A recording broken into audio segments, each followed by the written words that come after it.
Hello दोस्तों, स्वागत है आपका हमारे यूट्यूब चैनल में। तो देखिए, आज एक नए टॉपिक की चर्चा करनी है और वो है 19वीं शताब्दी में सामाजिक एवं सांस्कृतिक पुनर्जागरण की, या कह सकते हैं आधुनिक काल के धार्मिक पुनर्जागरण आंदोलनों की चर्चा करना है।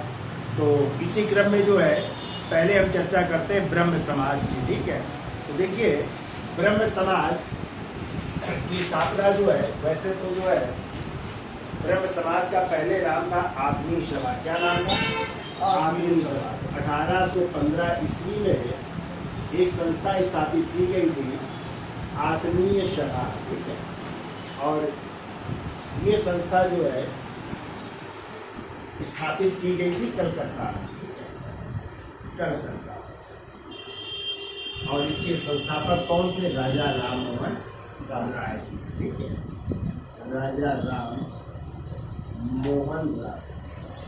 और यही आत्मीय सभा आगे चल करके 20 अगस्त 1828 को इसका नाम हो गया ब्रह्म समाज। और इसके भी संस्थापक कौन हुए? राजा राम मोहन राय इसके भी संस्थापक थे। यानी क्वेश्चन यदि आ जाए कि ब्रह्म समाज का पहले क्या नाम था, तो आप लोग क्या बताएंगे? आत्मीय सभा। ठीक है, और आत्मीय सभा की स्थापना कब हुई थी? 1815। ठीक है, कहाँ पे हुई थी? कलकत्ता में। किसने की थी? राजा राम मोहन राय।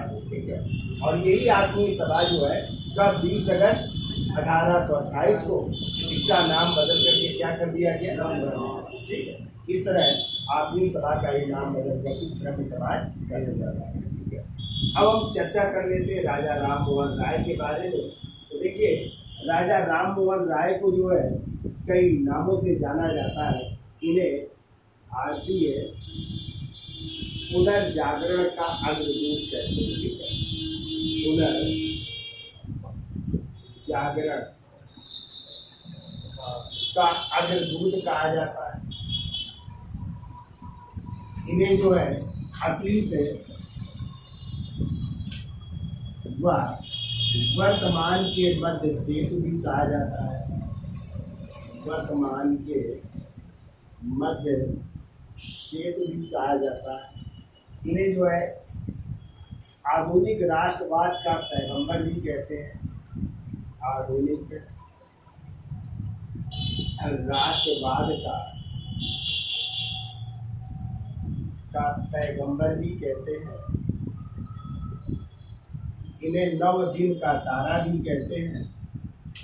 नव दिन का तारा भी कहते हैं, और इन्हें युग दूत के नाम से भी जाना जाता है। इस तरह कई नामों से जाने जाते हैं। और इनकी एक और उपाधि है, और वो है राजा की उपाधि। इनको राजा की उपाधि भी प्राप्त हो रही है, और किसके द्वारा दी जा रही है? तो मुगल बादशाह अकबर द्वितीय द्वारा इनको राजा की उपाधि दी गई। इस तरह इनका नाम पड़ गया राजा राम मोहन राय। अब इनके बारे में चर्चा कर लेते। तो देखिए, इनका जन्म हुआ था 1772 ईस्वी। 1772 ईस्वी में कहाँ पे हुआ था? राधानगर गांव में हुआ था, जो कहाँ पड़ता है? पश्चिम बंगाल में इनका जन्म हुआ था तब 1772। इनके पिता का नाम था, क्या नाम था? रमाकांत राय नाम था। ठीक है, क्या नाम था? रमाकांत राय नाम। पिता का नाम था रमाकांत राय। माँ का नाम था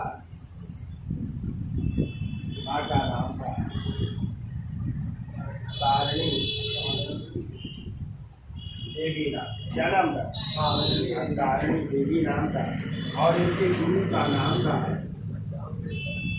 जर्नी बेंथम। कौन थे गुरु? जर्नी बेंथम थे इनके गुरु। तो देखिए, इनके बारे में यानी कहते हैं 1803 में ईस्वी में पिता की मृत्यु हो गई।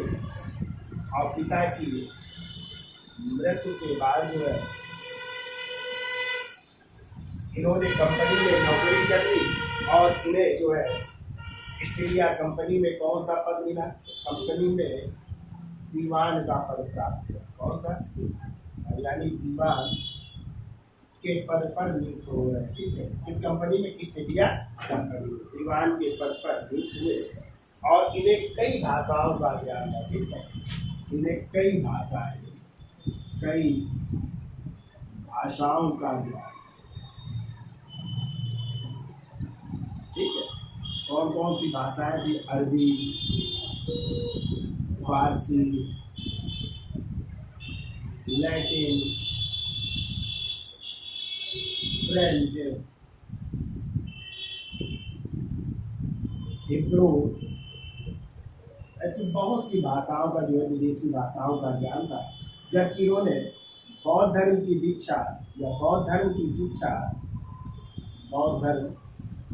शिक्षा इन्होंने जो है कहाँ पे ग्रहण की? नेपाल में। कहाँ पे? नेपाल में जो है बौद्ध धर्म की शिक्षा भी इन्होंने ग्रहण की। कहाँ पे? नेपाल में की। ठीक है, तो बहुत से भाषाओं का, जर्मन, अरबी, फारसी, लैटिन, फ्रेंच, कई भाषाओं के ज्ञाता। ठीक है, अब देखिए कहते हैं कंपनी में जब ये चले गए तो एक व्यक्ति थे जिनका नाम था जॉन डिग्बी। तो जॉन डिग्बी ने इन्हें अपना क्या बनाया? दीवान नियुक्त किया। ठीक है, तो जॉन डिग्बी ने इन्हें अपना दीवान बनाता है और उसी समय जो है यानी बहुत कम एज की अवस्था में, 15 वर्ष की अवस्था में इन्होंने एक लेख प्रकाशित किया। कौन सा लेख था? उसकी भी हम चर्चा करते हैं। तो यहाँ तक समझ में आ गया। यानी ब्रह्म समाज की स्थापना कब हो रही है? 20 अगस्त 1828 को। कहाँ पे? कलकत्ता में ही। कौन थे संस्थापक? चूंकि ये जो ब्रह्म समाज है इसका पहले क्या नाम था? 1815 में कौन सी संस्था स्थापित हुई थी? कहाँ पे? कलकत्ता। किसने की थी? तो इसी का नाम बदला जा रहा है ब्रह्म समाज। राजा राम मोहन राय को भारतीय पुनर्जागरण का पिता या भारतीय पुनर्जागरण का अग्रदूत, अतीत व वर्तमान के मध्य से आधुनिक राष्ट्रवाद का पैगंबर, 9 दिन का तारा, युगदूत और एक और उपाधि राजा की उपाधि प्रदान की गई। जन्म कब हुआ था? 1772 में। कहाँ पे हुआ था? राधा नगर गाँव में, जो पश्चिम बंगाल में पड़ता है। ठीक है, वर्तमान जिला पड़ता है। पिता का नाम था रमाकांत राय, माँ थी तारिणी देवी, गुरु थे जननी बेनकर। 1803 में पिता की मृत्यु के बाद कंपनी में दीवान के पद पर नियुक्त हुए। कई भाषाओं का ज्ञान था, अरबी, फारसी, लैटिन, जर्मन, फ्रेंच, हिब्रू और यहाँ तक कि बौद्ध धर्म की शिक्षा इन्होंने कहाँ पे? नेपाल में ग्रहण की। जॉन डिग्बी ने इन्हें अपना क्या बनाया? अपना दीवान नियुक्त किया। ठीक है, इसका स्क्रीनशॉट ले लो, फिर आगे चलते हैं। देखिए 15 वर्ष की अवस्था में जो है 15 वर्ष की अवस्था में इन्होंने एक लेख प्रकाशित किया।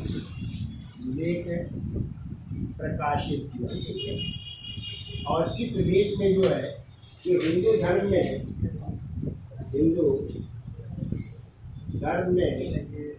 जो व्याप्त कुरीतियाँ थी,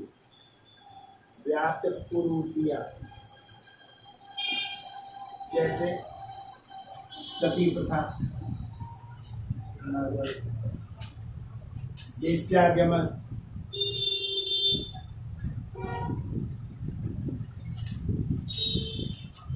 कौन कौन सी कुरीतियाँ थी? सती प्रथा और इसके अलावा जो है वेश्यागमन थी। ठीक है, जाति प्रथा थी,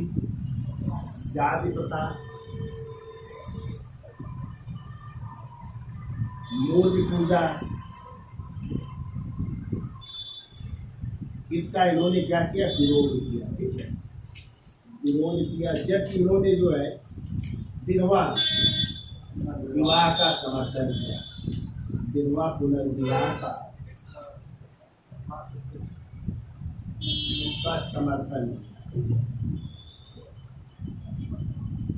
विधवा पुनर्विवाह का समर्थन कर रहे हैं और इसका विरोध किया। सती प्रथा, वेश्यागमन, जात प्रथा और मूर्ति पूजा का इन्होंने विरोध किया। ठीक है, अब देखिए राजा राम मोहन राय ने फारसी भाषा में जो है, हमने पीछे भी पढ़ाया था, एक समाचार पत्र प्रकाशित किया था जिसका क्या नाम था, मीरातुल अखबार, ठीक है।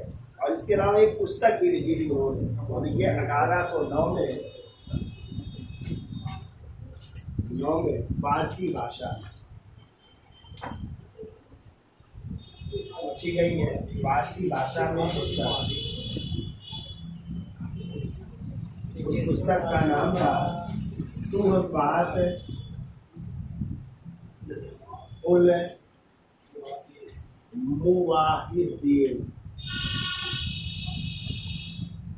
क्या नाम था? तुहफात उल मुवाहिदीन। इसका मतलब होता है एकेश्वरवादियों का उपहार। एकेश्वरवादियों का उपहार।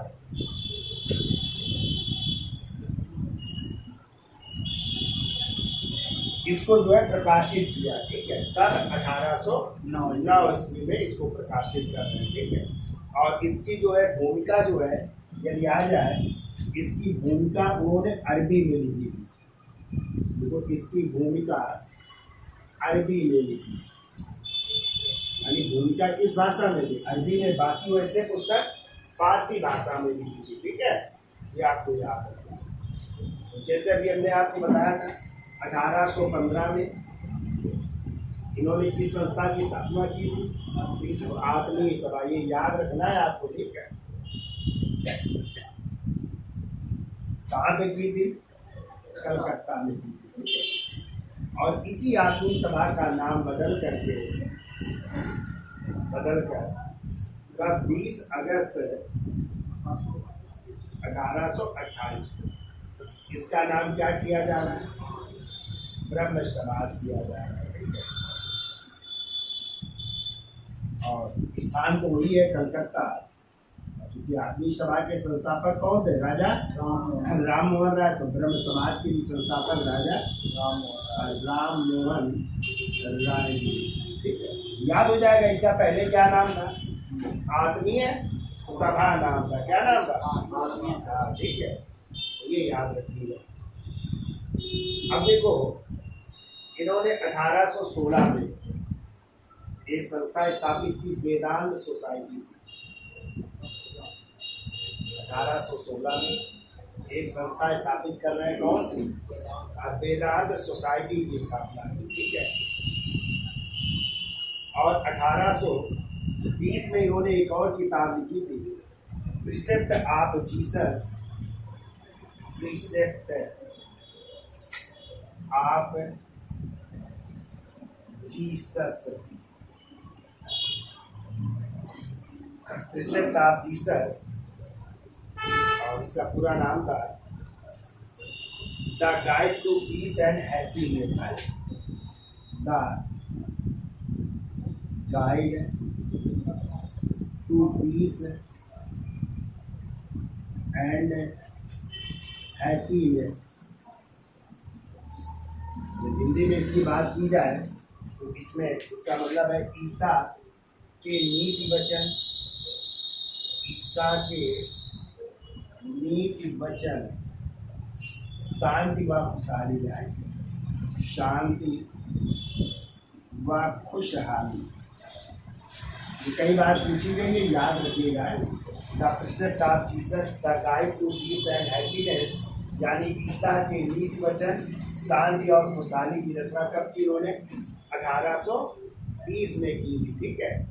और कहते हैं इसका प्रकाशन जो है 1823 में, ठीक है। 1823 में प्रकाशन इसका किया गया। कहाँ से? लंदन से, ठीक है। इसके प्रयासों से, जॉन डिग्बी के प्रयासों से, जॉन डिग्बी के प्रयासों से इसका प्रकाशन किया है, ठीक है। तो ये याद रखिएगा। अब देखिए, हमने आपको बताया था इन्होंने किस प्रथा का विरोध किया था? सती प्रथा। और चूंकि इनके घर में ये घटना घटित हुई थी, ठीक है, तो इनके बड़े भाई थे जिनकी जब मृत्यु हो जाती है तो इनकी मतलब भाभी या उनकी पत्नी, जिसका नाम था अलका मंजरी, वो क्या हो गई थी, सती हो गई थी। यानी इनके बड़े भाई थे जगमोहन नाम था उनका, तो उनकी जब मृत हो गई तो उनकी पत्नी अलका मंजरी सती हो गई थी पति के साथ। तो ये बचपन में इनके साथ घटना घटित हुई थी, तो उन्होंने इसका विरोध किया सती प्रथा का। और इन्हीं के प्रयासों से जो है लॉर्ड विलियम बेंटिंक उस समय भारत के गवर्नर जनरल थे, ठीक है, या बंगाल के कह सकते हैं गवर्नर जनरल थे। तो एक नियम आया, कौन सा, बंगाल नियम 17 के तहत 1829 में सती प्रथा को क्या किया गया, समाप्त किया गया। ठीक है, ये भी आपको याद हो, तो इसका स्क्रीनशॉट ले लो, फिर आगे चलते हैं। तो देखो 1811 ईस्वी में इनके बड़े भाई जिनका नाम था जगमोहन, इनकी मृत्यु हो गई। जब इनकी मृत्यु हो गई तो इनकी जो पत्नी थी, पत्नी जिनका नाम था अलका मंजरी, तो क्या हो गई थी, इनके साथ सती हो गई थी। ठीक है, सती हो गई, जिसका इन्होंने विरोध किया अपने एक समाचार पत्र में 1821 में विरोध करते रहे सती प्रथा का। किसके माध्यम से, संवाद कौमुदी के माध्यम से। ठीक है, संवाद कौमुदी के माध्यम से सती प्रथा का विरोध करते हैं, सती प्रथा का विरोध। और इन्हीं के प्रयासों से 1829 में बंगाल नियम 17 के तहत, बंगाल नियम 17 के तहत सती प्रथा का अंत हुआ, सती प्रथा का अंत। और कौन थे गवर्नर जनरल, तो Lord William Bentinck, Lord William Bentinck. ठीक है, अब यदि आ जाए सती प्रथा का पहला अभिलेखी प्रमाण कब मिला, तो थोड़ी सी चर्चा कर लेते हैं। 510 ईस्वी में कौन सा अभिलेख मिला, एरण अभिलेख था। ठीक है, और उस समय गुप्त शासक थे भानुगुप्त। ठीक है, और भानुगुप्त के ही सेनापति थे जिनका नाम था गोपराज। तो जब गोपराज की युद्ध के दौरान मृत्यु हो जाती है तो गोपराज की जो पत्नी थी वो क्या हो गई थी, सती हो गई थी। ठीक है, तो ये सती प्रथा का पहला अभिलेखी प्रमाण है, जो एरण अभिलेख है, जो कहाँ से मिला है, जबलपुर मध्य प्रदेश, या त्रिपुरी जबलपुर मध्य प्रदेश से प्राप्त हुआ। ठीक है, और ये प्रतीकात्मक सती प्रथा की बात आए तो हमने आपको पढ़ाया था सिंधु घाटी सभ्यता में। ठीक है, तो वहाँ पे हमने आपको बताया था कि 3 युगल समाधियाँ कहाँ से, लोथल से मिली और एक काली बंगा से मिली। तो वो प्रतीकात्मक प्रमाण है, क्योंकि जब तक पढ़ी नहीं जा सकेगी तो कोई जानकारी नहीं है। इसके अलावा सती प्रथा का एक और प्रमाण है, आपने पढ़ा था जब वर्धन वंश, तो हमने आपको पढ़ाया था कि हर्षवर्धन की जो माँ थी, ठीक है, या प्रभाकर वर्धन की जो पत्नी थी, प्रभाकर वर्धन की पत्नी जिनका नाम था यशोमती, जो हर्षवर्धन की माँ थी। तो जब प्रभाकर वर्धन की मृत्यु हुई तो यशोमती जी जो है किस नदी के किनारे, सरस्वती नदी के किनारे सती हो गई थी। और ये पिछली बार जो है TGT 2021 में ये क्वेश्चन अभी आया हुआ है। ठीक है, कि यशोमती किस नदी के किनारे सती हुई थी, याद रखिएगा, सरस्वती नदी के किनारे सती हुई थी। ठीक है, तो किसकी पत्नी थी, प्रभाकर वर्धन की, और हर्षवर्धन और राजवर्धन और भाभी जो उनकी बहन थी ना, तो उनकी माँ थी, क्या नाम था बहन का, राजवर्धन, हर्षवर्धन और राजश्री की माँ थी यशोमती, ये सती हो गई। ठीक है, ये भी ठीक है, तो ये सती प्रथा के और भी प्रमाण है, इनको भी याद रखिएगा। अब देखिए आगे देख लेते हैं। अभी हमने आपको बताया था राम मोहन राय को राजा की उपाधि किसने दी थी, तो राजा की उपाधि दी थी मुगल बादशाह अकबर द्वितीय, ठीक है, बहुत पूछा जाता है। राम मोहन राय को राजा की उपाधि किसने दी? अकबर द्वितीय। और कहते हैं अकबर द्वितीय ने अपनी पेंशन बढ़वाने के लिए, अपनी पेंशन बढ़वाने के लिए, चूंकि अंग्रेजों के क्या हो गए थे, पेंशन याफ्ता हो गए थे, ठीक है, तो बढ़वाने के लिए राम मोहन राय को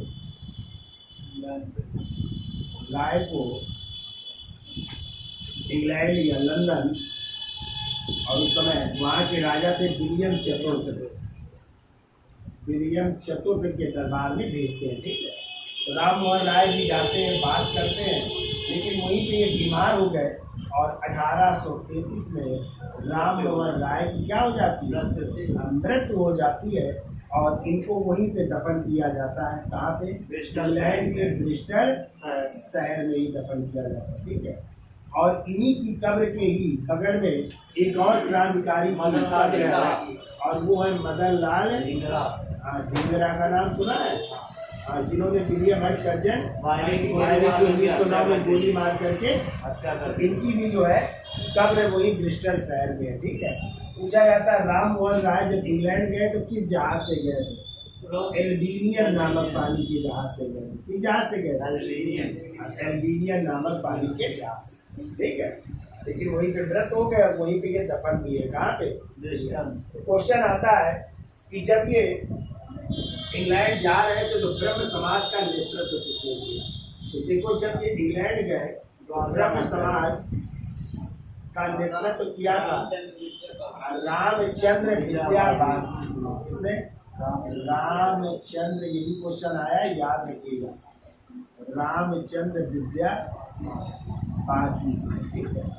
और जब इनकी कह सकते हैं मृत्यु हुई, तो मृत्यु के बाद किसने जो है नेतृत्व किया? मृत्यु के बाद याद रखिएगा नेतृत्व किया था द्वारकानाथ टैगोर। द्वारकानाथ टैगोर, ये दोनों याद रखिएगा कि जब ये इंग्लैंड गए तो ब्रह्म समाज का नेतृत्व किसके हाथों में आ गया? रामचंद्र विद्याबागी। और जब मृत्यु हुई राजा राम मोहन राय की तो फिर किसके नेतृत्व में? द्वारकानाथ टैगोर। अब इन्हीं द्वारकानाथ टैगोर के बेटे थे देवेंद्रनाथ टैगोर, फिर उनके हाथों में ये सत्ता आ जाती। और इन्हीं देवेंद्रनाथ टैगोर ने एक संस्था स्थापित की थी, तत्वबोधिनी सभा। कौन सी? हाँ, तत्वबोधिनी सभा संस्था स्थापित की, और एक पत्रिका निकालते थे। कौन सी? तत्वबोधिनी के नाम से एक पत्रिका भी निकालते थे, ठीक है। आगे चल करके जो है देवेंद्रनाथ टैगोर ने जो है क्या किया कि ये इस संस्था का जो है नेतृत्व सौंप जाते केशव चंद्र सेन को, और घूमने चले गए, ठीक है। लेकिन जब वहां से वापस आते तो उन्होंने वो पद वापस ले लिया केशव चंद्र सेन से, और खुद जो है संस्था संभालते हैं। तो इस समय विभाजन हो जाता है, ठीक है, ब्रह्म समाज में। तो जो देवेंद्रनाथ टैगोर ने संस्था स्थापित की वही कहलाया आदि ब्रह्म समाज, और जो केशव चंद्र सेन ने स्थापित की उसका नाम क्या हो रखा गया? नव विधान, या इसी का दूसरा नाम भी एक और रखा गया। क्या रखा गया? नव विधान सभा, या दूसरा नाम क्या था?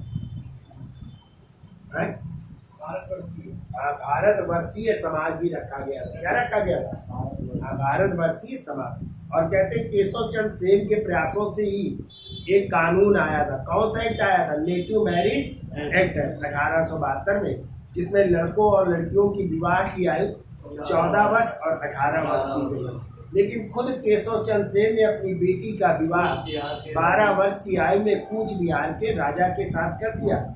इससे इस संस्था के जो लोग थे वो विरोध करने लगे, और उन्होंने एक और संस्था स्थापना की, साधारण ब्रह्म समाज की स्थापना की। किसने? आनंद मोहन बोस और शिव नारायण शास्त्री ने की, ठीक है। तो ये आगे चल करके ब्रह्म समाज क्या हो जाता है? विभाजित है।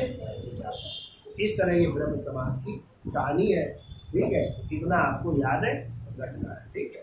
चलिए अब अगली संस्था की बात कर लेते हैं, इसका स्क्रीनशॉट ले लो। देखिए अगली संस्था है प्रार्थना समाज, ठीक है। तो देखो प्रार्थना समाज की स्थापना कब हुई और इससे कौन कौन लोग जुड़ते हैं, तो आपको पता होना चाहिए कि जब केशव चंद्र सेन महाराष्ट्र की यात्रा पर जाते हैं, ठीक है, केशव चंद्रसेन की महाराष्ट्र यात्रा से प्रभावित होकर महाराष्ट्र यात्रा से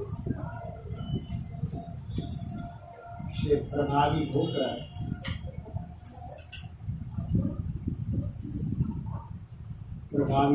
के 1867 ईस्वी में कहाँ पे बम्बई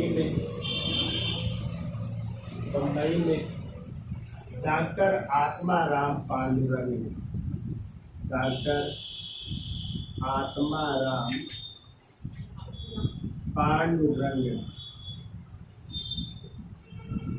की संस्था की स्थापना की, प्रार्थना समाज की स्थापना की।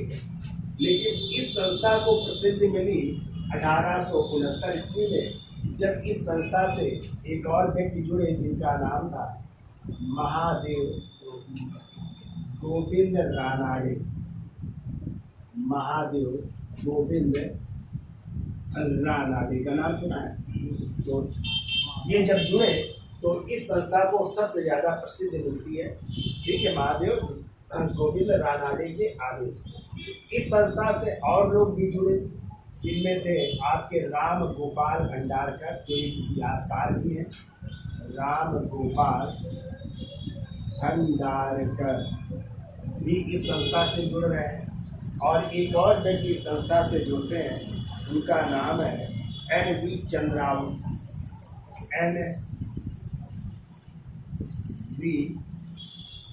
चंद्रावरकर। ये भी इस संस्था से जुड़ते हैं, ठीक है। अब क्वेश्चन आता है महादेव गोविंद रानाडे के क्या क्या प्रयास थे। तो इन्हें जो है महादेव गोविंद रानाडे को भारतीय या पश्चिम भारत में सांस्कृतिक पुनर्जागरण का राजदूत कहते हैं, ठीक है। तो देखिए, महादेव गोविंद रानाडे को पश्चिम भारत में सांस्कृतिक पुनर्जागरण का अग्रदूत है। पश्चिम भारत में सांस्कृतिक पुनर्जागरण का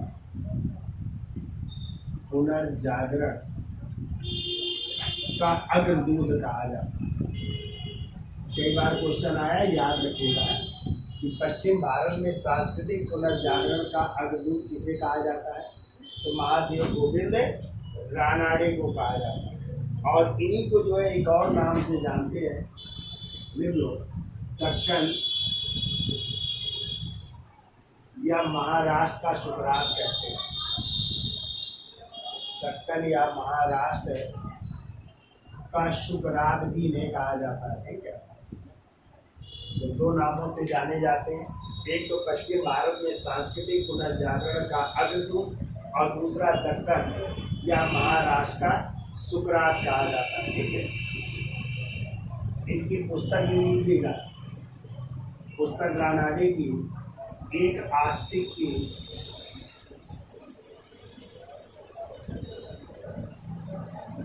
धर्म में आस्था, ये इनकी पुस्तक का नाम है। एक आस्तिक की धर्म में आस्था, ठीक है, जो कि 39 अनुच्छेदों में संकलित है। ये 39 अनुच्छेदों में संकलित, 39 अनुच्छेदों में संकलित, ठीक है।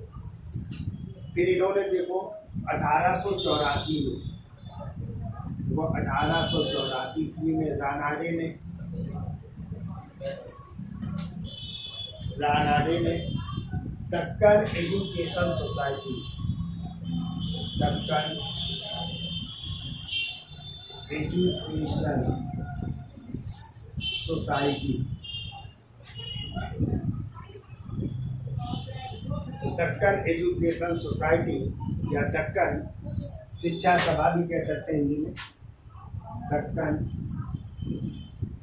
शिक्षा सभा की स्थापना, दक्कन शिक्षा सभा की स्थापना कर रहे हैं। 1884। ठीक है। और इसी की संस्था का नाम जो है आगे चल करके, इसी संस्था का नाम जो आगे चल करके पूना फर्गुसन कॉलेज बना।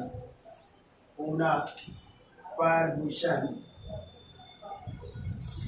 कॉलेज के नाम से प्रसिद्ध। तो इसी संस्था का नाम आगे चलकर पूना फर्गुसन कॉलेज नाम दिया गया। ठीक है।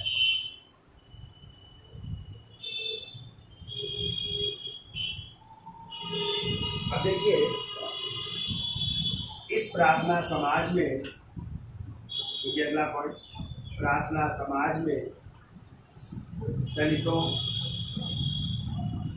कामा पिछड़ों, दलितों, कामा पिछड़ों तथा पीड़ितों की दशा एवं दिशा, तथा पीड़ितों की दशा एवं दिशा में योगदान के लिए या सुधार के लिए दलित जाति मंडल एक संस्था बन रही है। दलित जाति मंडल, या किसी को इंग्लिश में डिस्प्रेस्ड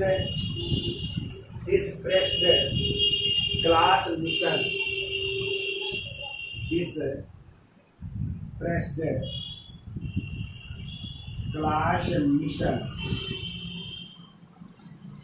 इस संस्था की स्थापना की जा रही है।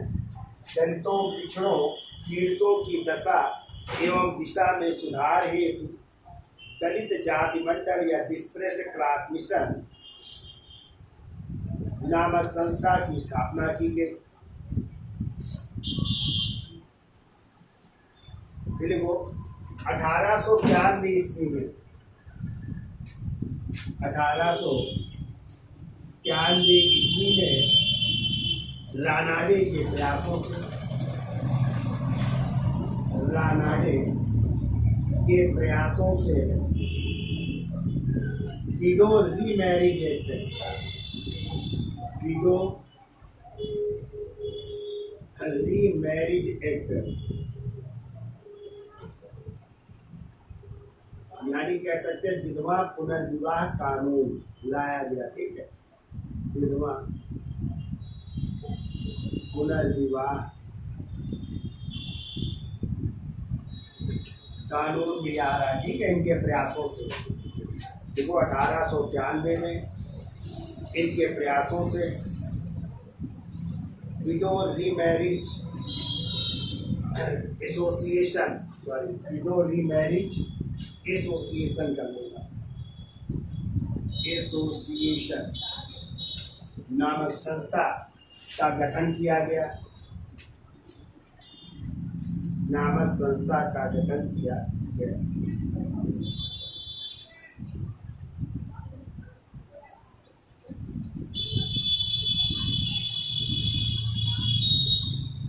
फिर वो इनकी पत्नी रमाबाई रानाडे ने, पत्नी रमाबाई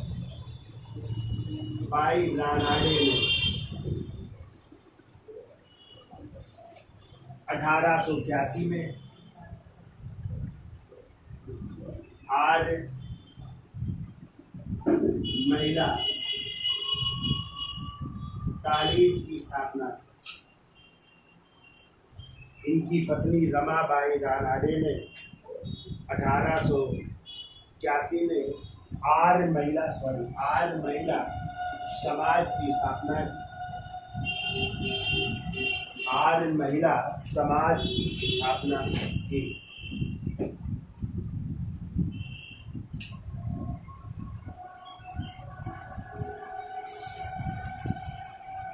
अगला पॉइंट लीजिए। देखो, देखिए दक्षिण भारत में इस संस्था का विस्तार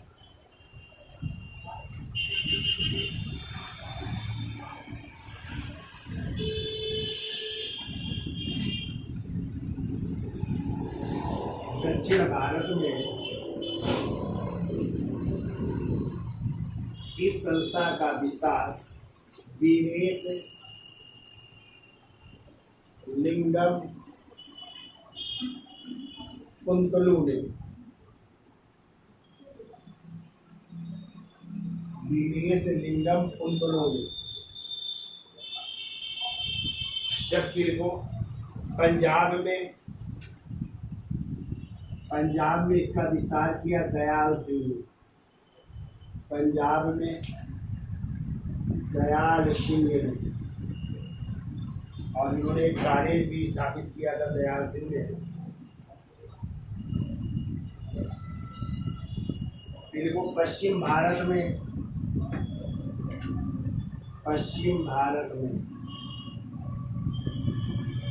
इस संस्था का विस्तार किया आत्माराम पांडुरंग, डॉक्टर आत्माराम पांडुरंग और महादेव गोविंद रानाडे। महादेव गोविंद रानाडे किसके गुरु थे? रानाडे देखो, गांधी जी के थे गोपाल कृष्ण गोखले, और गोपाल कृष्ण गोखले के थे महादेव गोविंद रानाडे। याद हो जाएगी। यानी दक्षिण भारत में किसने किया? वीरेश लिंगम कुंतलू, यानी साउथ में है। और पंजाब में आ जाए तो दयाल सिंह ने, पश्चिम भारत में आ जाए डॉक्टर आत्माराम पांडुरंग और महादेव गोविंद रानाडे ने किया था। ठीक है, इतना याद हो जाएगा। ठीक, तो ये है आपका प्रार्थना सब। ठीक, इसकी इंसान नहीं लो।